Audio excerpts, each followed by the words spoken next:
تو اب اس میں ڈاکٹر صاحب اصل چیز تو ڈپلومسی کا ہے، لینگویج کا ہے کہ وہ جو فائنل ڈاکیومنٹ بنے کہ انیشیل ہو یا فائنل ہو، جو کہ ایز وی ٹاک کے ایم او یو ہو، ایک فریم ورک بن جائے جو دونوں کو آف ریمپ دے دے. دونوں جو ہیں وہ اپنے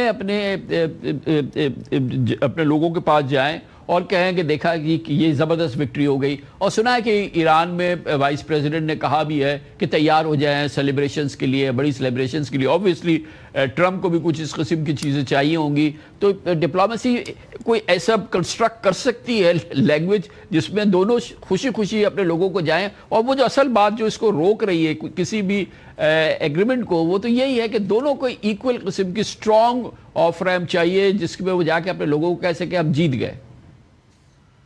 یہ آپ ٹھیک کہہ رہے ہیں کہ ظاہر ہے دونوں سائڈز چاہیں گی کہ وہ اپنی عوام کو دکھا سکے کہ انہوں نے کم از کم لوز نہیں کیا، اگر گین نہیں کیا تو لوز بھی نہیں کیا. لیکن دیکھیں صرف لینگویج کی بات نہیں ہوتی نا، بات تو ہوتی ہے مفاد کی، انٹرسٹ پہ مبنی ہوتی ہے کوئی بھی اگریمنٹ. تو اب دیکھنا یہ کہ کس حد تک دونوں ممالک جو ہیں وہ اپنے انٹرسٹ کو الائن کر سکیں گے جس سے کہ ایک فریم ورک اگریمنٹ کم از کم ہو سکے گی. بیکاز اس وقت جو بات ہو رہی ہے کامران، وہ ایک کمپریہنسو سیٹلمنٹ کی نہیں ہو رہی، بیکاز وہ تو لگتا ہے کہ بہت ہی اس میں ہرڈلز ہیں، ڈیفیکلٹیز ہیں، لیکن ایک فریم ورک ایگریمنٹ کی بات ہو رہی ہے. لیکن ساتھ ساتھ میرا خیال ہے ہمیں اس پہ بھی ایک نظر رکھنی چاہیے کہ اسرائیل کا کیا رول ہو سکتا ہے. بیکاز اسرائیل جو لبنان میں کر رہا ہے تو وہ ظاہر ہے ایک اسپوائلرز رول تو ہے. بیکاز ایک جو ڈیمانڈ ہے ایران کا جو وہ چاہتے ہیں کہ پہلے فیز میں ہی ہو، وہ ہے cease fire on all theatres of conflict, جس میں کہ لبنان شامل ہے. تو یہ بھی دیکھنا ہے کہ اسرائیل کس حد تک اپنا جو اسپوائلرز گیم ہے اس کو برقرار رکھتا ہے and it tries to sabotage any kind of agreement between the US and Iran.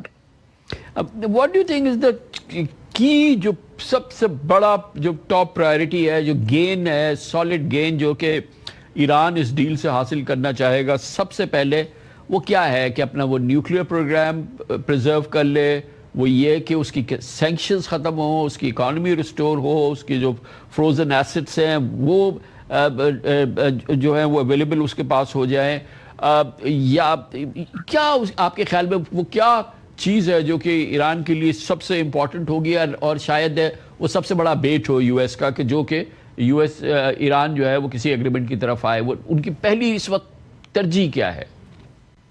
میرا خیال یہ ہے کہ وہ چاہتے ہیں، ان کا کور کنسرن جس کو آپ کہہ لیں، وہ یہ ہے کہ ان کو گارنٹی چاہیے کہ امریکہ اور اسرائیل کوئی اگریشن نہیں کمٹ کریں گے ایران کے خلاف اس ایگریمنٹ کے بعد. سو وہ ایک آئرن کلیڈ گارنٹی چاہتے ہیں، کمٹمنٹ چاہتے ہیں کہ نو فردر اگریشن اگینسٹ ایران. یہ نہیں کہ جی ایگریمنٹ ہو گئی اور ابھی فریم ورک پہ ایم او یو پہ سائن ہوا اور پھر 6 دن بعد پھر بمباری شروع ہو گئی. So they want that to stop, that's their core concern. اس کے بعد پھر جو آپ نے چیزیں جس کا ذکر کیا وہ بالکل صحیح، وہ کہ سینکشنز دے وانٹ لفٹڈ. ظاہر ہے they would want the right to enrichment to be acknowledged and recognized، جو کہ ان کا حق ہے under the NPT whether a member of the NPT. اور پھر ان کی جو اسٹریٹجک اب لیوریج انہوں نے بنا لی ہے نا by controlling the Strait of Hormuz، اس کو نہیں وہ چھوڑیں گے. تو وہ امریکہ جو مرضی کہہ لے اور کر لے اور پھر بعد میں کلیم کرے کہ ہم نے یہ کروا لیا ہے، Iran won't give that up now. دو چیزیں ہیں نا، آپ نے یہ دیکھا کہ ایک اور موو بھی ہے اور جس کا کہ آپ دیکھ رہے ہیں کہ یو ایس جو ہے اس کو لیڈ کر رہا ہے کہ یونائٹڈ نیشنز جائیں اور وہاں پہ ایک ریزولوشن پاس کرائیں، that is regarding Strait of Hormuz, کہ ہم یونائٹڈ نیشنز کی ایک ریزولوشن لے آئے جو کہ پروٹیکٹ کرے جو انٹرنیشنل اس کے میری ٹائم رائٹس ہیں یا جو وہاں کی اس وقت اسٹیٹس ہے وہ برقرار رہے.